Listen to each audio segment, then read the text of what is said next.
છે એટલે ભગવાન છે વાલા. ભગવાન આપણી જોડે કોણ છે? આ બધા નાના બાળકો નિખાલસ છે ને, એને આપણે પૂજન કર્યું, એની આરતી કરીશું. અહીંયાથી આરતી પ્રગટાવી આપજો શાસ્ત્રીજી.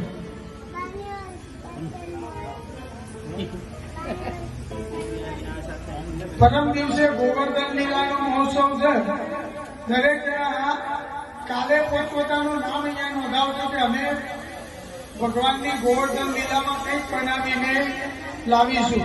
સુખડી, લાડુ, લાપસી, ઘેવર, ઘારી, પૂરી, પૂરી 56 ભોગ કરવાની એવી ઈચ્છા છે. કેટલા ભોગ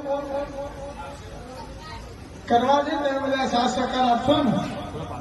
તો તમારું પોતાનું નામ હિતેશભાઈને નોંધાવજો કે મારું નામ છે, હું આ વસ્તુ લાવીશ. જે લાવવું હોય પણ 56 ભોગ લાવવાના. બને ત્યાં સુધી અલગ. અને આપણે અમદાવાદમાં છીએ.